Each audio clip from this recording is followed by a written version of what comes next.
This is an Irreverent podcast.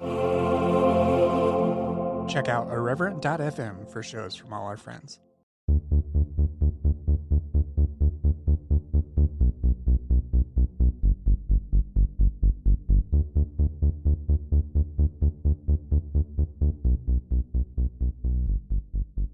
Hello and welcome to Evangelical, a show exploring the world inside and outside the evangelical subculture. I'm your host, Blake Chastain.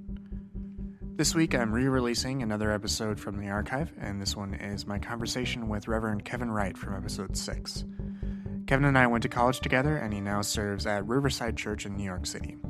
I don't really want to preface this conversation much more other than the fact that Kevin speaks very eloquently about LGBTQ affirmation, his own journey as a PK through Christian college, seminary, and into active ministry, and really a lot more. You can support the show via Patreon at patreon.com/exvangelicalpod and follow the show on Twitter, Facebook, Instagram, and Anchor at exvangelicalpod. You can follow me on Twitter at brchastain. All right, let's get into it. Hello, today I have with me Kevin Wright. He is the Minister of Education at the Riverside Church in the city of New York and one of my friends from college. Welcome to the show, Kevin. Hey, Blake, glad to be here. Thanks. Thank you for joining me. So let's go ahead and get started a little bit of background about yourself. Where are you from?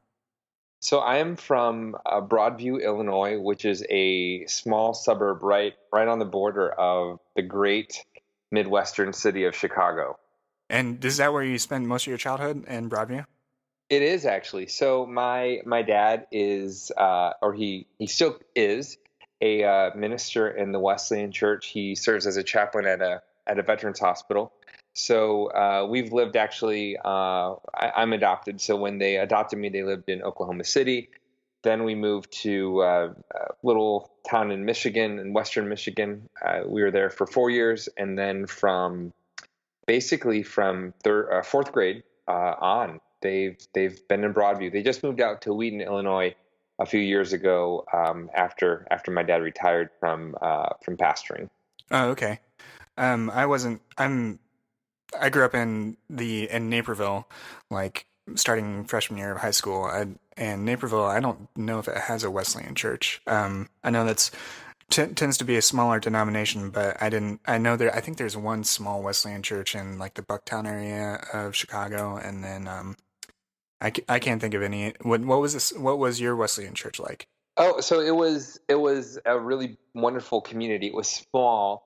When my dad took the church leadership position there, he was specifically brought on to help the church become more racially diverse. It was a predominantly white congregation in a neighborhood that over the past 15 years before we got there, maybe 20 years, had become more predominantly African American.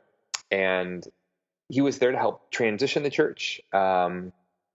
Unfortunately, with every African-American family or couple that came in, a white family would leave. So white flight, you might call it, was occurring right before our very eyes. And the good news is, though, is that by the end of his time there, when he first came into the church, there was one African-American who attended the entire church. And when he left, they were running about 70, 75.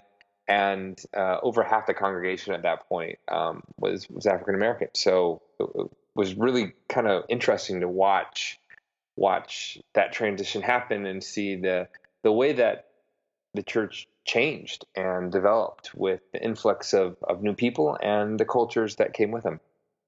Well, that's really interesting. Just that the one-to-one that was really what it really looked like to you. I mean, you must have been quite aware since were you involved as, I know being a PK is like a special sort of thing. I'm married to a PK. But were you kind of aware of those sorts of dynamics at the time when you were growing up in the church?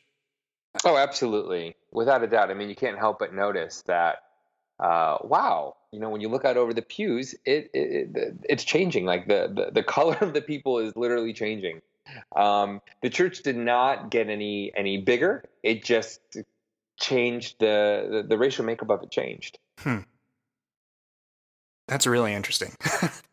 There's a PhD dissertation in there somewhere. Trust me. Yeah. So, for you, were you involved in your family's church? Did you think of it as your family's church? Oh my goodness, yes. So I was heavily involved.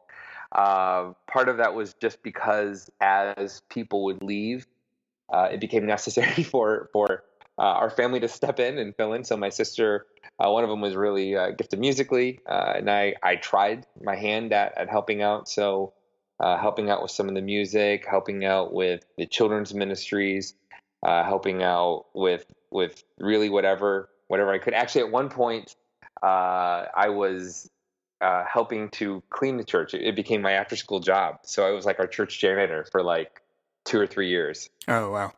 Yeah. It was great. I to this day I can clean a church building pretty well if you need me to.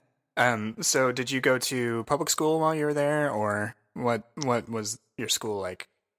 Yeah, so I went 1 year to the public school, and then in fifth grade, the year after we moved to that area, my mom got a job at a private Christian school, a Christian Reform school, out in Elmhurst, Illinois, and so they had a requirement that if your one of your parents worked there, that your kids had to go there, and as a result, they offered a extremely generous and steep discount for children of faculty members to attend. So we transferred there, and I finished up elementary school, middle school, and high school. It was really and still is to this day a fantastic school. They do no one does education like the Reformed. I'll say that. Speaking as two Armenians, that's definitely a compliment. They're like the Jesuits of Protestants. They get education, they know how to do it well, and it's just something that they're very good at. And the school itself, it was interesting because it was really my first interaction with Reformed schooling. So they had this very deep theological bent to it. They were very evangelical, but not necessarily in all of the ways that I had become accustomed to growing up in the Wesleyan Church. But they were also very intellectual. It was very clear that they were deep thinkers. We had to take a class in high school called Reformed Perspectives. That was basically John Calvin for high schoolers, and it was extremely intellectually rigorous. I mean, we were going through the theological framework of Calvinism. And while I didn't agree and still don't agree with every tenet, my goodness, is it well thought through? I mean, it's nothing if not logical and extremely well articulated. Hmm. So after that, after high school, you then went to a Christian college in the Midwest. That's where we met. Yeah. We took, I know we took 2 years of Greek together. I don't know whether we had much more overlap. I was a biblit major and then ended up graduating with with a minor in it, and then getting history and writing majors instead. But were That you? was smart. So that's why But you have it. That's why you have a job right now. so, but yeah, we did take Greek classes together, and then I think we at the time we definitely ran in different circles. But what was your college experience like? I actually look at college as kind of this turning point, this pivotal moment. So I'd grown up in a pastor's home. I'd gone to church camps and to vacation Bible schools, and I knew, oh my goodness, every praise and worship song Chris Tomlin ever wrote. Um, I think I had committed my life to Christ 20 times by that point. Um, I had I had the whole kind of traditional classical evangelical thing down. And so I went to this school fully expecting to do that. So when I was in between my junior and senior year of high school, I'd gone to a Christian summer camp and felt a very strong conviction that God wanted me to go into the ministry. And regardless of where or how my theological framework has changed or developed over the years, I still look at that point as very seminal, very important. And so I went to this Christian college thinking, oh my goodness, I'm going to be this pastor. And if you would have asked me, what kind of pastor are you going to be? I would have given you a description of what was familiar to me at that time, or what I envisioned to be a successful evangelical church, which ironically and interestingly enough was not the type of church that my dad was in, right? Because he was in a church that was fairly small, that had that was not wealthy because it was in a poor neighborhood. But we had, this dream of a Willow Creek, right? We had Willow Creek right in the Chicagoland area. So I knew what these very successful evangelical churches looked like. And I thought to myself, my gosh, I can do that. By George, I can do that. I was an idiot. Like that's not something that anyone should ever think. But that was kind of what I was exposed to. And the nature of what was articulated as success in college, in my degree program, which was specifically related to ministry, success looked like these largely white as well, mega churches. So getting back a little bit to that, to where you started there with talking about your feeling of being convicted and called at a summer camp. Is that what led you to Christian college, or had you already decided kind of earlier than that you were probably going to go to a Christian college? Well, my sister went there. It was the only college I applied to. I think in my family it was just assumed like that's where good Christians in our particular denomination go. Mm-hmm. And I'd visited the school before, simply because my sister had gone there. I was familiar with it. I had a cousin who was entering the same year that I was, and two cousins before that cousin who had attended the school. So it was really kind of a no-brainer. I also had there were some not significant, but scholarships that were available because of my dad's status as a minister, Mm-hmm. and such. Yeah, that generational pull between either family members or parents or anything like that, I think that can be especially strong for Christian colleges. And then when you kind of double down on a denominational affiliation, that makes that pull even stronger. That's why I wanted to go back to that a little bit. So Yeah, and can I say something else sure. too? So in the denomination, in the denomination where I started out, and that my dad ministers in, there's no requirement for seminary to be an ordained minister. So what you can do is just go to one of the denominational colleges and complete a degree program there that's certified by the denomination, and they'll put you in charge of a church. So for me, that was kind of, well, I need to do this. This is what people do. This is how you get there. In retrospect, there is no way in heaven or hell that a 21-year-old college graduate should be put in charge of a church. That is ridiculous. That is so ridiculous. In fact, I remember there was in college, and this affected actually one of the reasons why I decided to go on to seminary. I had a professor who said, the reason you want to go to seminary, if anything at all, is that it keeps you away from the church for at least 3 years, so you can't do any major damage to yourself or to other people. And that was mind blowing. That was also one of the most helpful things I learned in college. Right? I mean, it was so wise. That's very practical advice. Yeah, I mean, it was other things that were said at that college were not helpful, nor practical, nor feasible. That was something that I think actually, in many ways, contributed to where I'm at right now. Mm-hmm. So you're at Christian college. You're going through the motions. You're learning all the things you need to learn in order to become a pastor. You have these ideas of what you thought it was going to be like before college, before you come there. Did they start to change during college, or was it kind of afterwards, upon later reflection, once you're out of college? When did things start to kind of change for you?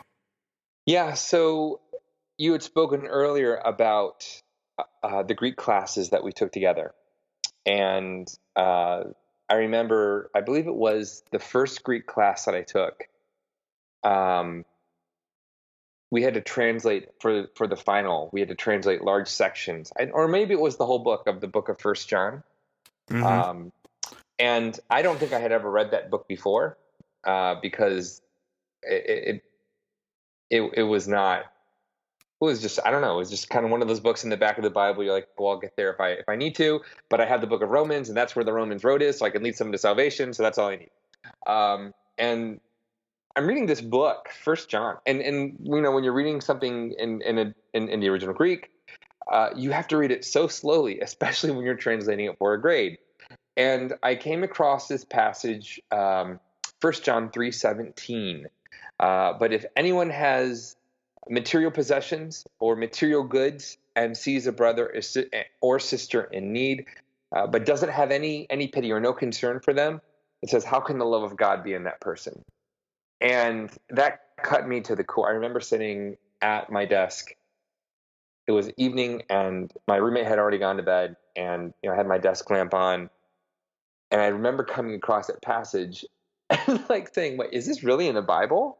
Like, what? It was so divorced from what I considered Christianity to be about at that point, right? So the litmus test for the love of God being in a person is not whether they've said a prayer. It's not whether they do their devotions. It's not whether they don't look at pornography or whether they've thrown away all their CDs with swear words.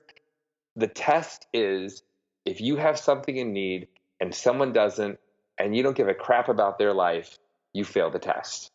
What? That's radical. That was so contrary to anything that I had ever encountered in the articulation of the gospel I had heard up to that point, and certainly beyond anything that had been dispensed in the mandatory 3 times a week chapels that I went to. Yeah, you went to those. Well, I didn't. Yeah, Senior year, I found a workaround.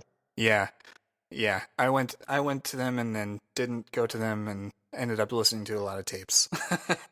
I had But I had a class in the building where it was during one of the chapels. So I would go in, scan in, go to my class, and then at the end, run in the chapel, go out the other door, scan out. So I never had. Yeah. Brilliant. Don't tell them, because maybe they'll revoke my degree or something. I think Greek for me was definitely in both positive and negative ways very challenging for me as well. I I know that I had like personally I had a very significant crisis of faith sophomore year. I think it was a lot of things wrapped up.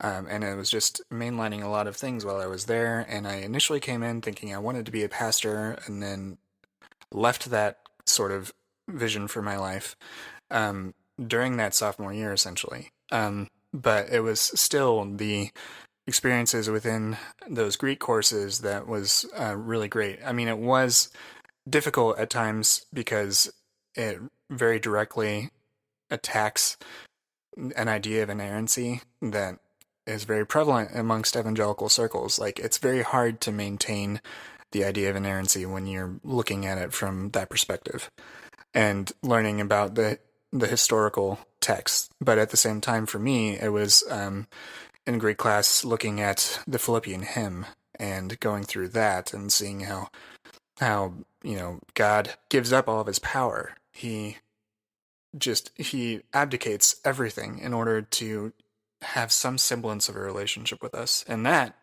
was mind-blowing to me because it always seemed like the idea is that you were trying to be more and more perfect.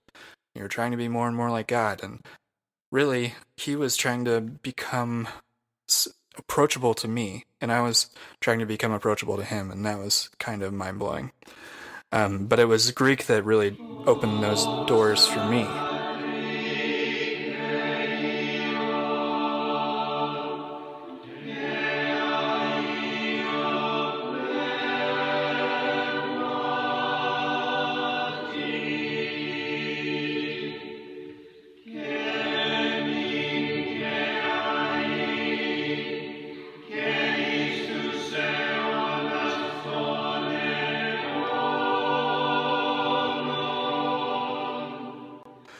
But so you're there. You have this moment in First John. Is that so? You have this pivotal moment while you're looking at this. How does that change How does that change your path? How does it change your perspective?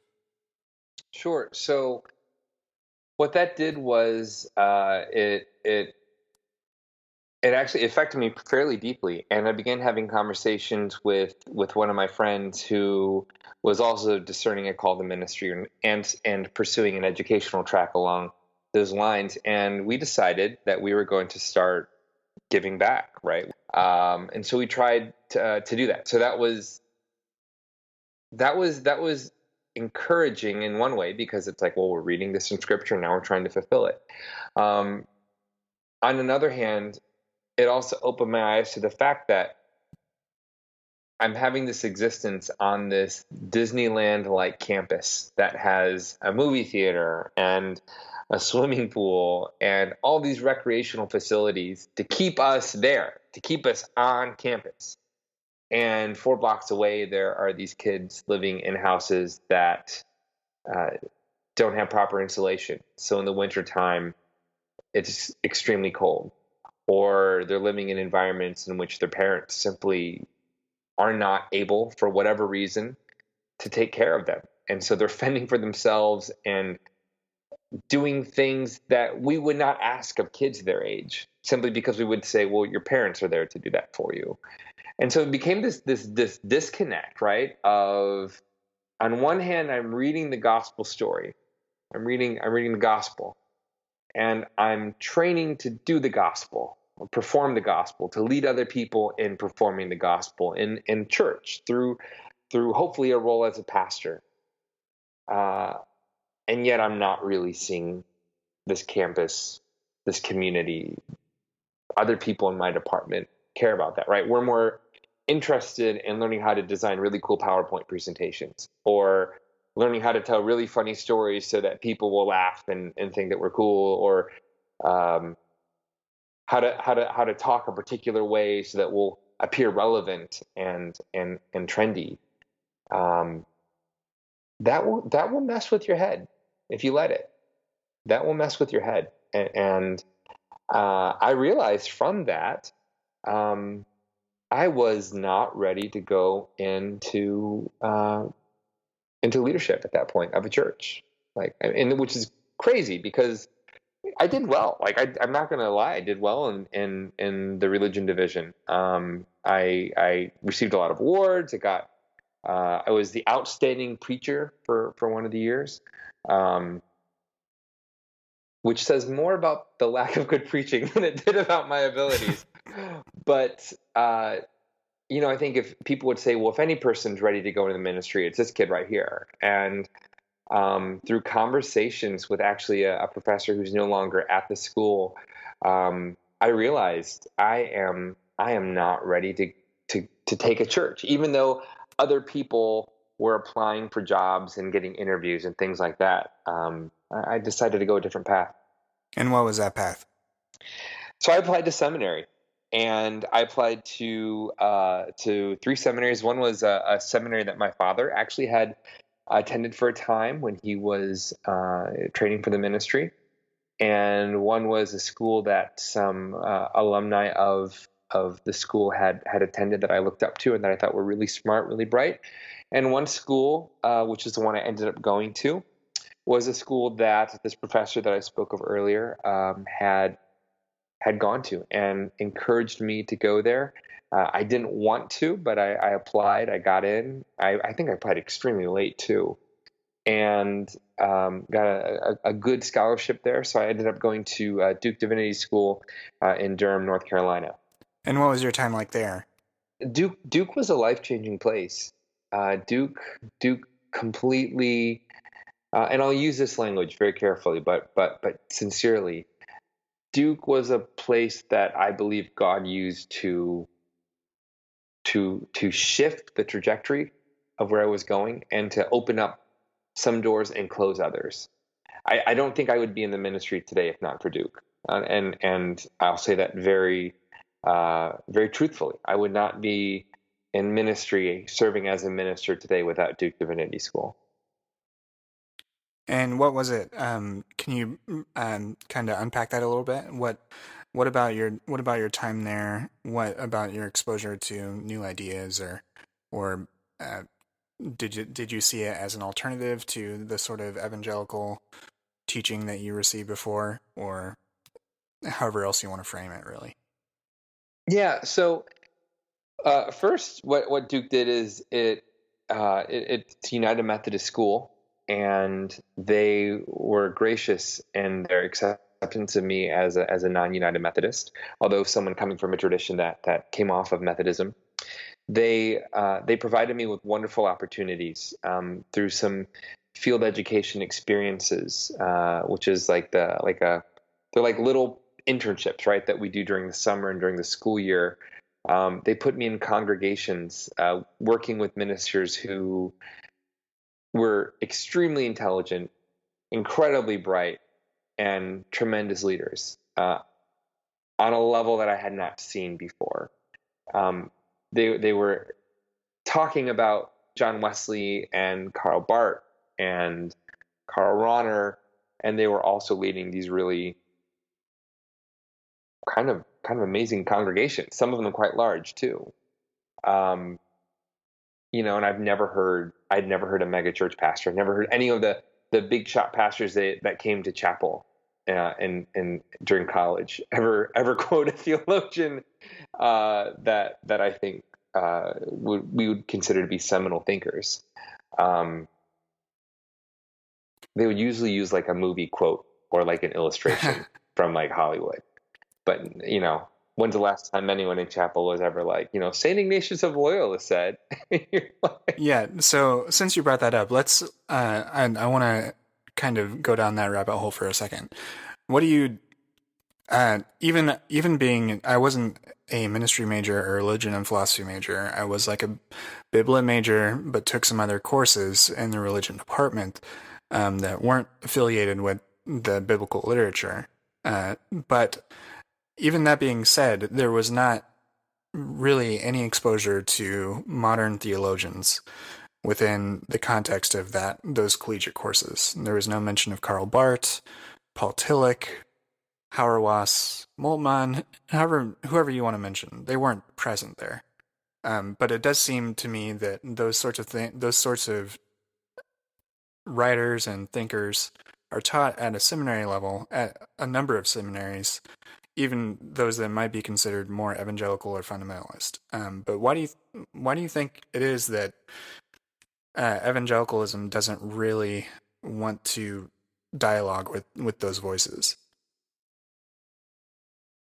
there's a skepticism because a lot of these voices don't adhere to the beliefs that modern day evangelicalism does. Or let me put it this way: what we typically see as evangelicals today, which some of your other guests have argued, and I would agree with them, is really a fundamentalism. Was developed in response to a lot of these voices who were deemed not Christian enough or not by the book enough, and an abrogation away from the true gospel of Jesus Christ. So I remember in church history, one of the church history classes I took, the professor was talking about the rise of what's described as liberal or progressive Christianity in the 19th and in the 20th centuries. And there was almost this sense of like, even though you have these incredible thinkers who are writing really wonderful things when you begin reading them, and at the very least, you still should know because it's part of a theological trajectory that we find ourselves in today. It was like, and then there's John Wesley. He's in the 1700s. There's Francis Asbury, there's Phoebe Palmer, and then like a whole bunch of other people, right? And then it's like, and now today, it's like, what? You just skipped 100 years. and at the time, I'm like, well, I'll never need to know about these people, and here I am, working at the Riverside Church, which is one of the birthplaces of of progressive Christianity with Harry Emerson Fosdick. So I really wish that they would have spent more time on that, because it would have been nice now. That being said, when you don't talk about that, right? Here's the problem. When evangelicals don't talk about that, and miss that section of history, you end up leaving out people like Martin Luther King Jr. Like we think of Martin Luther King Jr. as well, civil rights, yeah, and you can't not express admiration for him, right? There's even if you don't like his theology, you can't say, well, Martin Luther King Jr. was a bad guy. No, they would be in an uproar. But you have to start to read King closely, because he's actually deeply theological, and yet we didn't read any of them, right? We didn't read any of them. Reinhold Niebuhr, for instance, we didn't read any of Niebuhr. Regardless of whether you disagree with him, you need to understand Reinhold Niebuhr, because the current president of the United States, his entire foreign policy has been based on Reinhold Niebuhr. Barack Obama is a Niebuhrian, clear as day.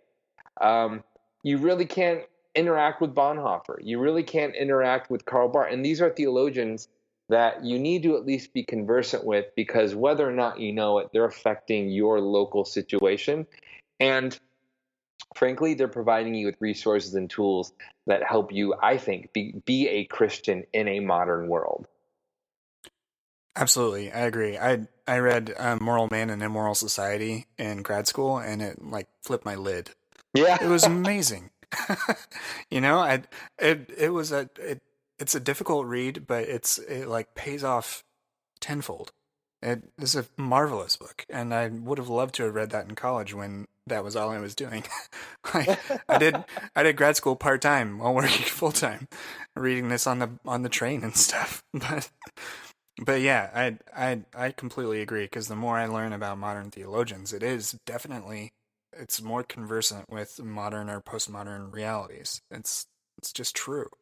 When you're skipping 100 years of progress or dialogue or whatever you want to call it, that's going to put you at a disadvantage for sure. and it also it robs you of Orthodox, of Catholic theologians as well. So I think they had one class on Saint Augustine that I took, and that was helpful, because it actually helped me to really fall in love with the Confessions, which I still go back to as a source of thought and reflection. But we never talked about Thomas Merton. We never talked about Dorothy Day.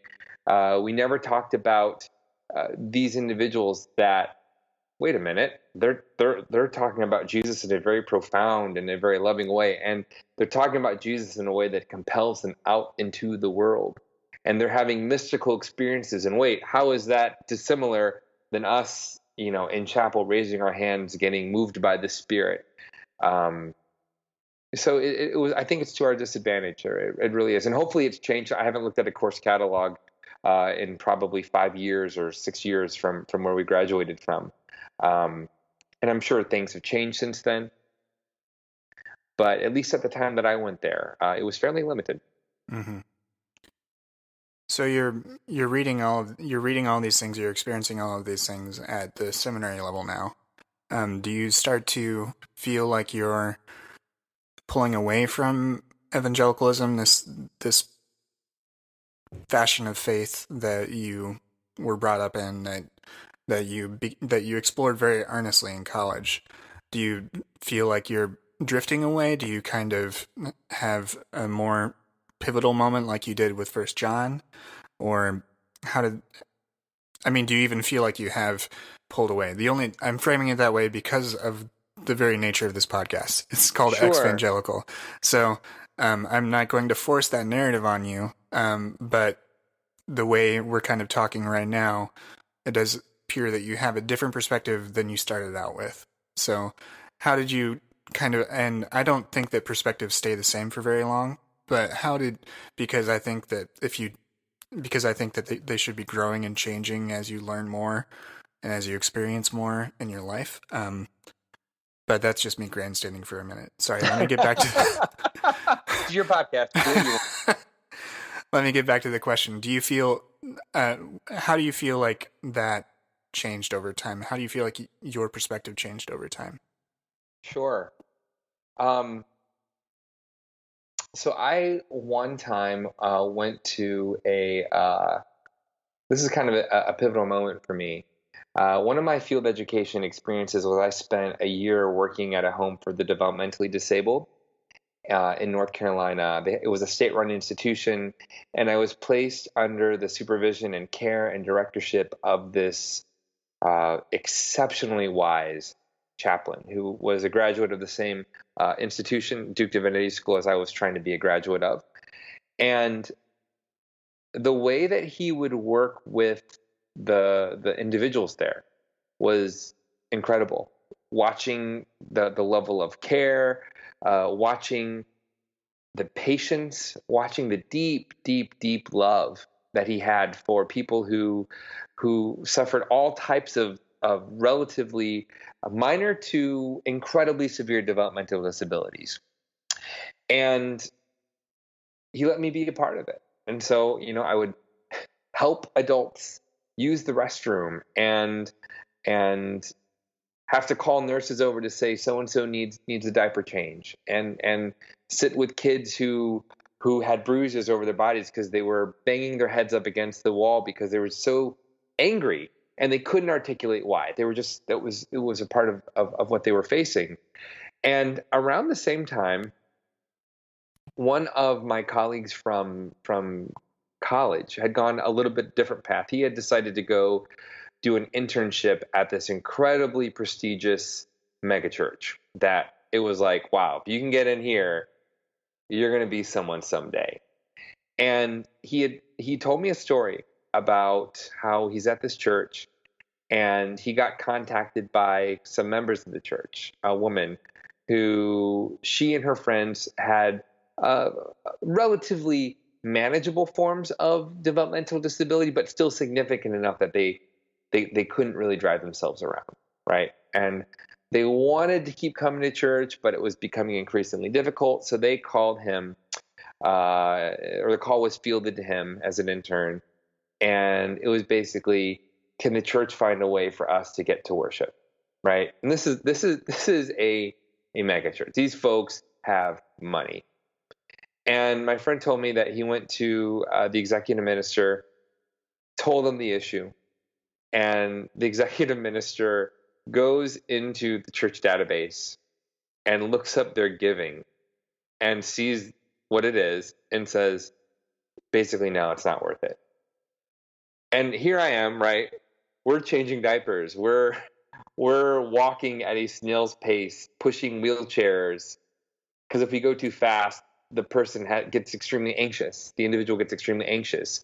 We're putting puppets on our hands and using them during worship because that's a way that many of the individuals in our community can understand the gospel. And granted, I actually really like that part. But we're doing all these things, and yet I'm seeing in the evangelical world people saying that the same types of people are not worth it. And actually, he and I both were like, "We're done." Like, if that's the best that if that's what evangelicalism creates, we're done. Now, to be fair, I'm sure that happens in other churches all the time. But that was it was just a very distinctive. It was a sense that they have not thought through this issue theologically. And that's what seminary does, right? So yes, you're getting more knowledge, you're getting smarter, whatever that means. But it's also teaching you how to think. It's also forming you how to think theologically. I've worked in higher ed as a chaplain at a law school and a medical school, at actually a really prestigious law school, medical school. And it was so interesting when I worked there doing chaplaincy work, campus ministry work, because I got to see how those programs ran after having gone through a professional degree program myself. And I realized that, at least for law school, so much of what they're doing is not just rote memorization, because you can always go look up case law, right? It's teaching you how to think. It's saying, let's teach you how to think critically. Let's teach you how to think specifically about these issues in a very particular way so that you can come to conclusions that fit these standards of what we consider to be excellence. And that's what a really good seminary program did. And that's what Duke Divinity School did to me. And particularly, they allowed me to approach issues that were considered so taboo from the environment that I had come from, particularly around race, but especially around the issue of homosexuality. So entering into that subject a little bit, how did Duke Divinity allow you to explore those questions about homosexuality and sexuality in general? Sure. Now, so to be fair, like there were professors at the school who were, who would fit a more classically evangelical line, what you see. So, homosexuality is contrary to God's will. It goes against nature. But there were professors who said, no, this is a part of evolution. This is something that we believe God can have something to do with. And I took a class, a New Testament ethics class. It was actually probably one of the best classes I ever took in seminary, and it was taught by Richard Hayes, who is one of the foremost New Testament scholars in the world, and a New Testament ethicist, Alan Verhey, who is deceased now, but was one of the foremost ethicists in the world, Christian ethicists. And at the time, Richard Hayes was reading from his book, Moral Vision of the New Testament, and he was coming down on the side of this is something that Christians ultimately cannot bless.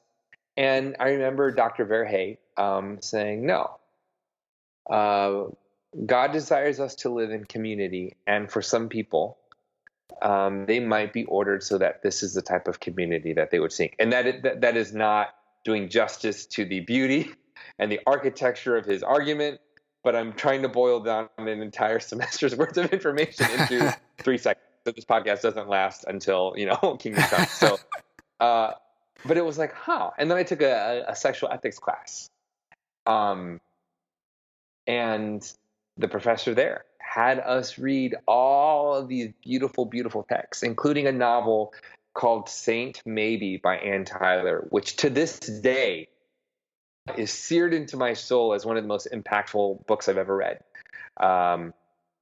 And begin challenging the view of masculinity, which Wright is cuts to the core of some of the evangelicals' beef with homosexuality, that it disrupts this idea of masculinity. Ultimately, however, I think that's a view of masculinity that evangelicals hold that is neither biblical nor theologically appropriate. But still, going through this class, I'm seeing challenges chipping away at that, and then also getting an understanding of what marriage is. Right? We're reading Luther's treatises on marriage. We're reading some outstanding theologians who are doing critical work on the issue of same-sex relations. And these aren't idiots, right? These are people who have degrees from extremely prestigious universities. And it was a watershed moment, thinking, what if, at least in regards to this particular issue, everything that I've been taught, or at least a significant majority of it, is wrong? What if it's wrong? And that's a very big question. Let's maybe try to let's try to dial in to one part of that, which might be playing devil's advocate or an evangelical's advocate. Let's say that. I mean, sometimes I'm an evangelical's advocate. Go for it. Yeah. You have certain texts. You have Leviticus, and you have Romans, and you have maybe one or two others. But I think there's 6 total. Yeah. So you've got Leviticus 17. You've got Romans 1:26 or something like that. You got Romans, yeah. And I don't know what the other ones are. There might be one in another one of Paul's letters. But I don't know the other ones. Sorry. No, you're obviously not a good evangelical. I know. I'm sorry. That's okay. I'll forgive you. So you have these biblical texts that seem to address at least the Acts themselves. You got Corinthians and you have Timothy. They'll pull up the Sodom and Gomorrah story. You have 2 in Leviticus. Okay. All right. So And those, then, of course, the Romans one, which you mentioned. yeah. So you have these texts, which are one of our professors would have called them naughty verses. they're the verses that don't fit into the paradigm of a certain subset of believers. How did these professors? How do you address those particular passages in light of the overall Christian message?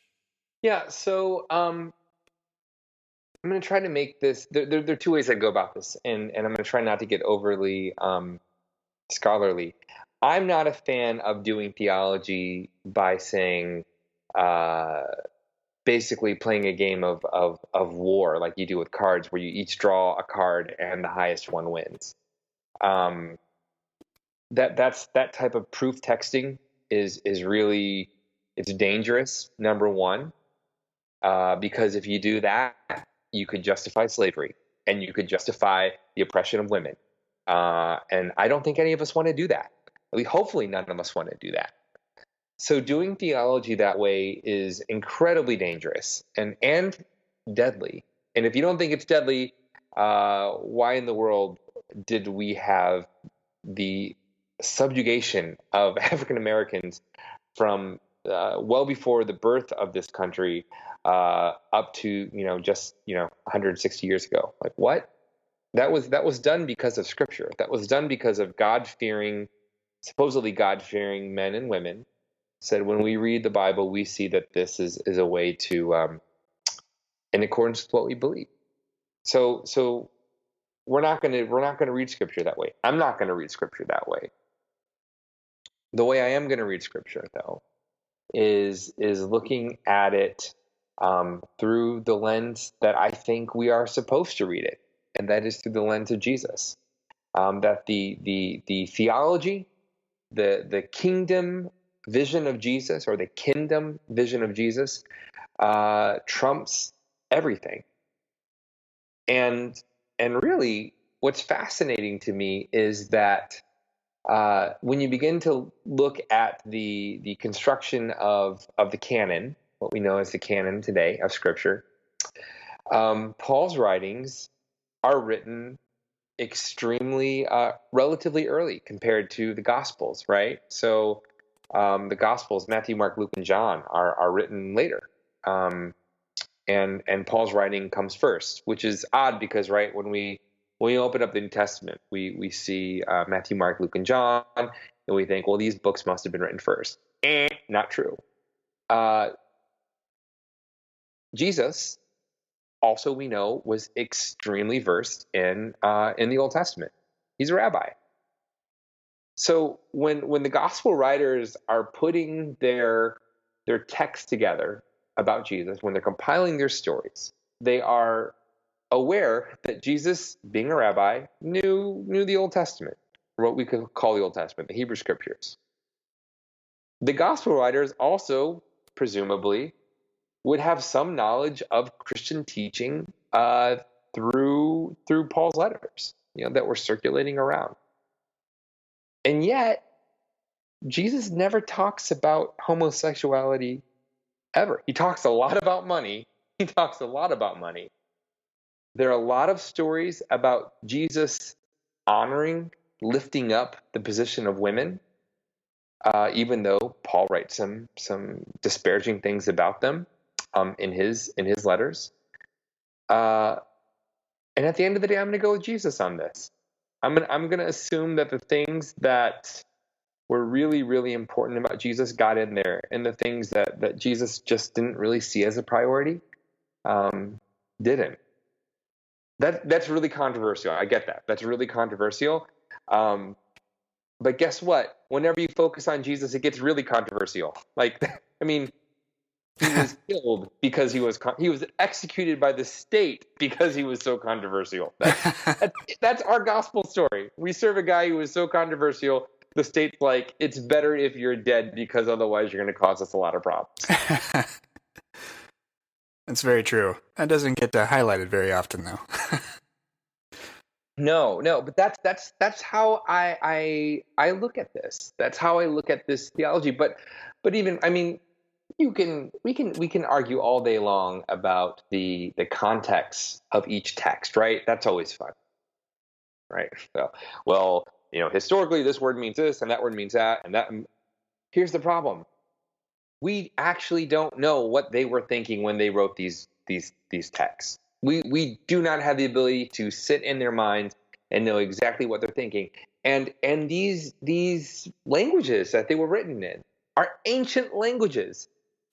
There are thousands of years of distance between us and those languages. So for us to say we know exactly what every single word, no, we have. I mean, come on, we have a hard enough time sometimes understanding what the heck Chaucer's Canterbury Tales means at certain points, and it's the same language, for goodness sake.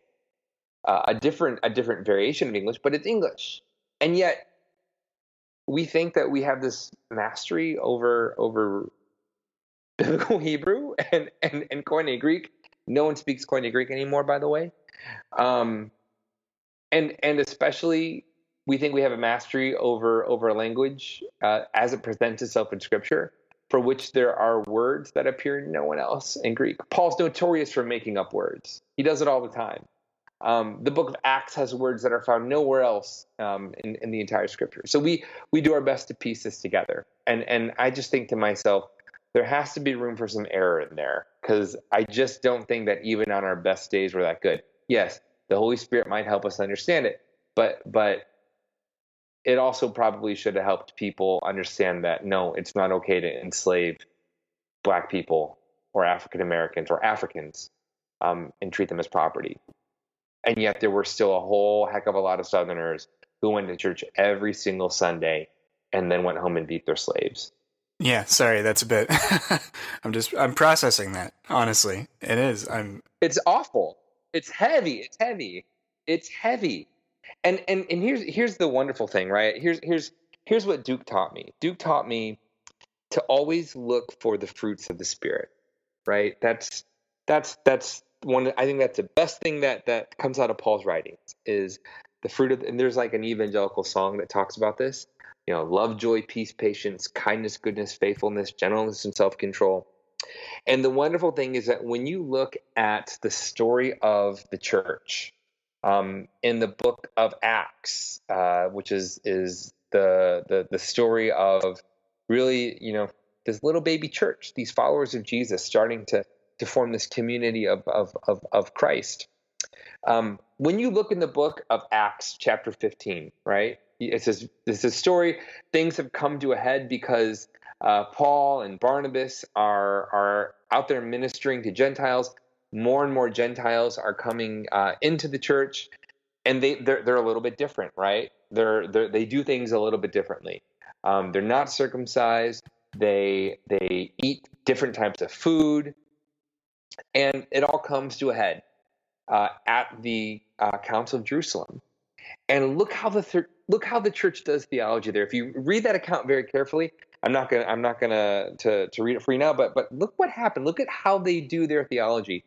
They don't start off by saying, "Hey everyone, go grab the Torah, let's unroll it and try to find every single passage that deals with Gentiles and figure out, why these people are degenerates." No.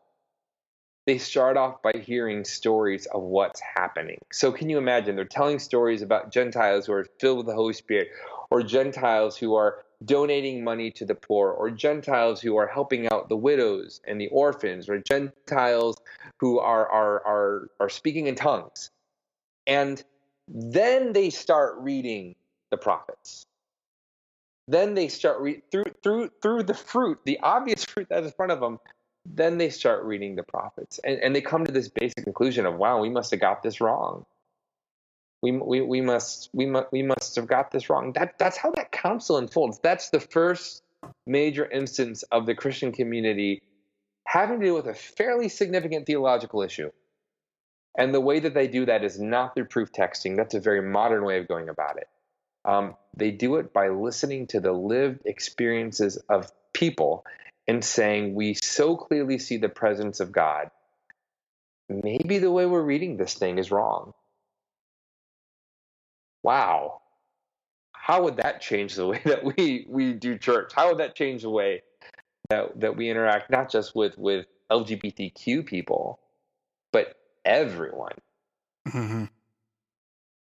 So when we look at more historical examples, I started us off on this kind of abstract level about proof texting and everything else. But when you bring it back to issues of people's lives and people that are LGBT, you have a very significant history of conversion camps and different things where people are trying to, instead of doing what you mentioned that Acts 15 does, of looking at people's lives and looking at them for who they are and for what they are doing in the present day, they look at the text that we mentioned before and say, this is not appropriate behavior, and then try to alter that. That is a major, that's a major, to use a very evangelical term, it's a major stumbling block for some people to even be able to approach Christianity, because of the fact that some people that call themselves Christians and are Christians but believe very differently. What is the better alternative to that? And I'm asking that as a much more practical, you're a minister, so this is in front of you. This is in front of you day to day. You have to take the abstract things of theology and make them practical for people. How would you make this practical? Or how do you make it practical?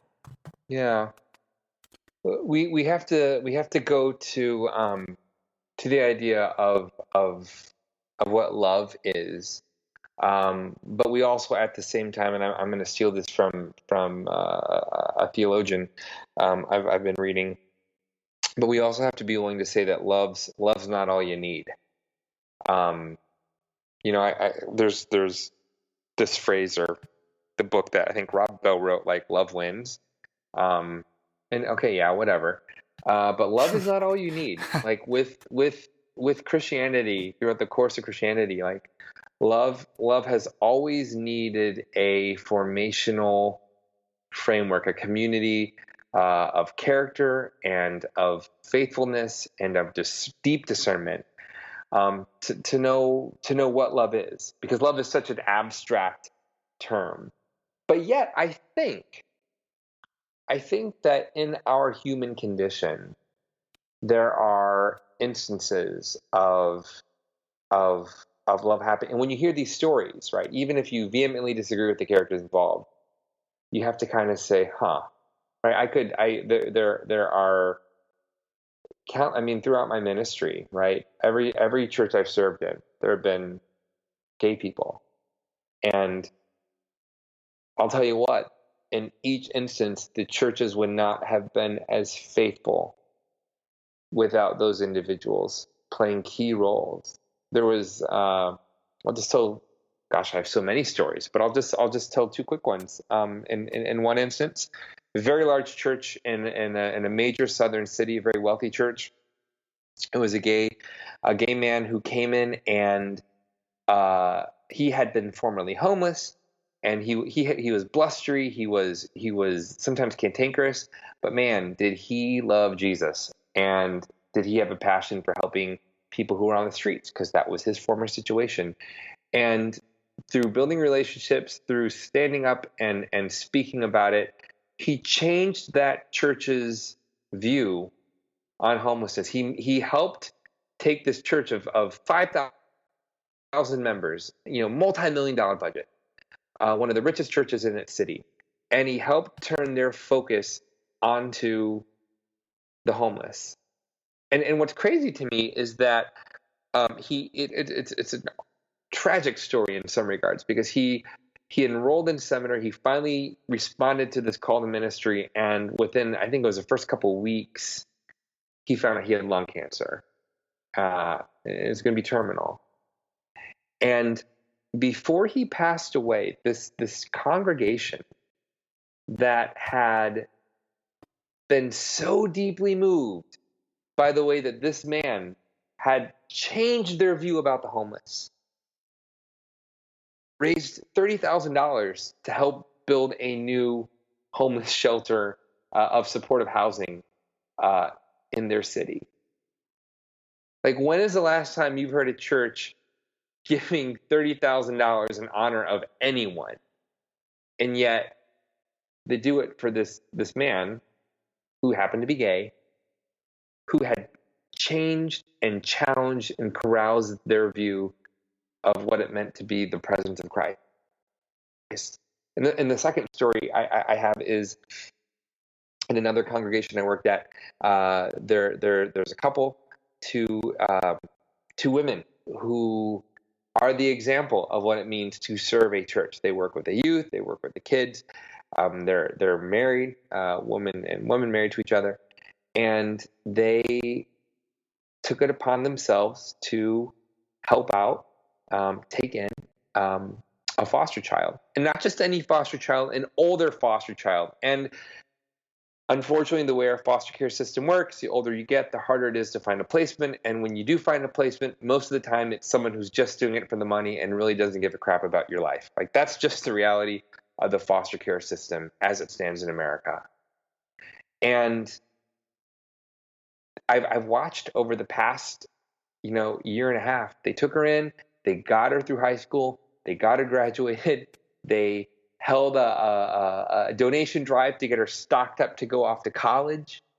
They rented a car to take her to the school. They helped her set up her room, and they said, you can leave some of your boxes at our house. And for people who grew up in foster care, having stuff matters, right? Having stuff matters because you're moving around all the time. That's all you have. You don't have a family. You have a box of stuff. And they said, you can keep some of it at our house, and on breaks, you can come back anytime that you want. Now, I know that there are some evangelicals out there who do that. I know there are. But I also know that there are gay people who do that. And they do it in a way that I look at this and I see the way that they change people's minds about homelessness and the way that they impact the lives of kids that no one else wants to have anything to do with. And I say to myself, if that is not the gospel of Jesus Christ, then I don't know what the gospel of Jesus Christ is. And quite frankly, I don't think you know what it is if you can look at that and you still think those people are wrong and they're going to hell. Yeah, and in light of stories like that, you're really denying yourself knowing wonderful people.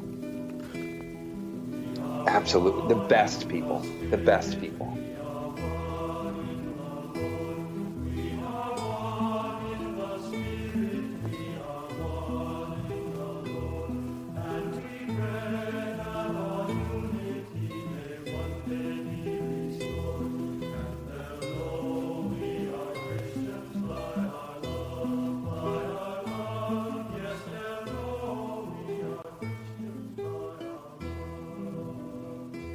Why do you think that evangelicals care so much about sexuality? Why is it like such a huge thing? And I mean, that's just a very open question. Why do you think evangelicals care so much about how we have sex? Why is purity culture such a major thing in so many evangelical circles?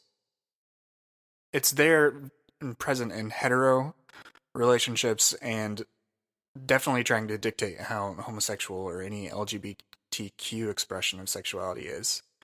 So, what do you think is at the root of that? I think there are a lot of plausible theories. I'm going to be honest with you and say I don't know. I don't know. And that may be the most honest answer. If I were going to try to give a scholarly response, which might not be correct, I would say that much of evangelicalism as it stands now, as the modern constructions of it, it's largely based on a very specific gender hierarchy. I would have to say that evangelicalism as it presents itself in our modern times and historically, has been a very gendered hierarchy. It's been dependent on a gendered hierarchy, a very specific gendered hierarchy. That's what the whole focus on the family or fetish on the family was about. Um, you know, when they found out that they couldn't just outright oppress women, they're like, okay, complementarianism can be a thing, right? But no, we're not going to go to equality, and don't you dare say the F word, feminism, or we're really going to lose it, right? To evangelicals, feminism is the F bomb. Like, that's the word you drop when you really want to get people riled up. And when you look at the construction of evangelicalism, like the historic trajectory of it, you can trace it back to rumblings in England about the construction of masculinity over there with people like Charles Kingsley and his writings called Water Babies. Just throw that out there. Go read it. And what LGBTQ people do to that is they upset the fruit basket. And all of a sudden you have women who are not dependent on men for fulfillment, for a family structure, right? If you need a man to be head of the household, what do you do when it's two women? Or if you need a woman to be subservient or to at least take a back seat, what do you do when it's two men? And I think that's really frightening, right? Because evangelicals, I think, are trying to hold together this very traditional view of family. And yet it's people in Jim Dobson's generation that are that's ushered in this 50% divorce rate that we have. And so, I mean, families that go to church are just in danger and in jeopardy of falling apart as families who don't go to church. And that's a scary, scary thing. So LGBTQ people present a perceived threat to that. Although, in many ways, I think it's the same thing with the way that the Jews perceived what was happening when Gentiles started coming to the church. God tells Peter, don't call anything that I've created unclean. And sure enough, it's a good thing Peter didn't think that they were unclean, because if you keep reading in the book of Acts, when Jerusalem has a famine and those Jews don't have anything to eat, it's the Gentiles from all these Gentile churches that Paul started that start sending back money to help alleviate the famine. Crazy, huh? So what if it's actually the case that in an age when our churches are not growing and they're declining, that if it's somehow LGBTQ people have a contribution to give that helps bring life and vitality to a church that has frankly seen better days? I don't know if that's true, but it could be. And what if it is true? What if it is true? Yeah. So where would you have people start? If people are just really, and they're working through their own ideas about this. I'm not going to assume that everyone that listens to this has the same opinion about LGBTQ acceptance or the LGBTQ community. I'm not going to assume that. If someone is very curious about these ideas, where would you have them start? And would you have them, and it doesn't have to be a book. It does not have to be a book. It could be a recommendation of a more experiential recommendation. Sure. So,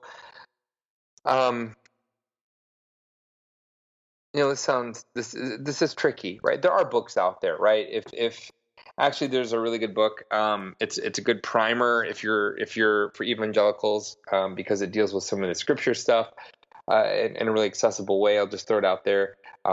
God and the Gay Christian by Matthew Vines. But I don't think that a book ever convinces. I don't think that that's how people's minds change. Like, that's not very rarely is I read a book. The reason for a logic model coming into existence or a theory of change being substantiated. Oh, it's always relationships, right? So people who are of the persuasion that LGBTQ people are this affront, like how many gay people do they know? How many, and not like, well, there's a gay guy at my work and he comes in and he's dressed a little funny. And no, that does not count. How many gay people do you go out to dinner with regularly? And do you know their story? How many transgender people do you? No one has close relationships with transgender people who are running against transgender people. And as I've gotten to know them, some of them have conversion stories that border on Saul on the road to Damascus. Literally, voices coming out of the sky saying, "Get to church." Like, what? That's crazy. And yet here they are, coming to church, getting baptized, joining our membership. So, and it's tricky though, because you can't tokenize LGBTQ people. You can't be like, well, I have a gay friend. You can't say I'm not homophobic. I have a gay friend. No. And one of the best ways to avoid tokenism is this, and to do this the right way, is to seek out friendships that you allow the freedom to change who you are. So tokenism is just saying, well, I just need to have like a Latina friend and like an African American friend, and then I have diversity. No, that doesn't work. What it does work to say is like, I would like friends who are not like me, and I'm willing to have my life and my views and my politics and my faith changed as a result. So that's a great place to start, building relationships with LGBTQ people. That's difficult because, man, that's going to take you out of your comfort zone. And some people are like, well, I don't know any gay people. No, everyone knows a gay person. Like every single person. But you might not know it, but you know gay people. You know lesbians. You've probably used the restroom with transgender people and not even known it.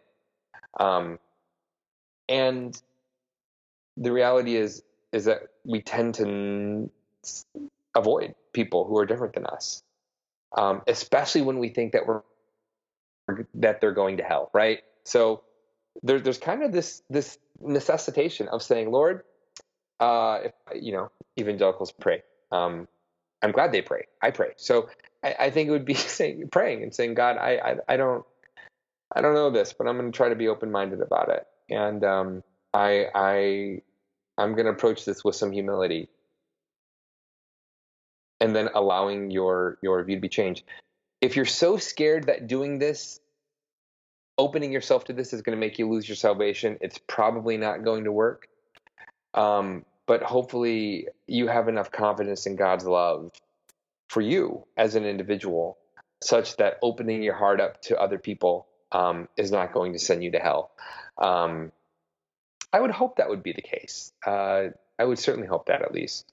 That's all very helpful. I'm definitely dialing in on the more practical side. I feel like I am, on the more practical side of you being a acting minister. So I hope you don't mind me asking you some more practical questions, since you do. Yeah. If that's all. I mean, I hope I've given you the opportunity to work in some theology and other stuff too. Sure. But my next question is, what would you say is the proper vocabulary? I do think that is an actual issue, and if you're going to be cynical about it, like Patton Oswalt has this whole stand-up thing about like, can you just stop with changing the vocabulary? Can you talking to like the gay community, like, can you just stop changing things up on me? I'm very tolerant person, but I can't keep up with this. And that's a very comedic way to look at it. But what is the right way to talk about these things? Because there are some things that are definitely acceptable, and then there are some things that some people might not know are actually offensive. So given that you're an acting minister, I'm sure that you do have to be careful about what you say. So how how would you recommend other people talk? You ask the person. Ask, right? Don't assume, and don't roll your eyes when they tell you how they want to be recognized. So can I give you an example? Real life example. Absolutely. Yes, please. So I identify as gay, and I'm fine being called gay. That doesn't bother me at all. Some people will say, "Hey, do you identify as queer?" And I'm like, "Well, sure, why not?" But I do know some gay people who do not like to be called queer. But it depends on the person, right? They get to choose how they want to be known as. Some people, some African Americans don't like being called black. They'll say black is a color, black is not a person. That's completely fair. We need to respect that. Does that make the way we use language and relate to people more complicated? Of course it does.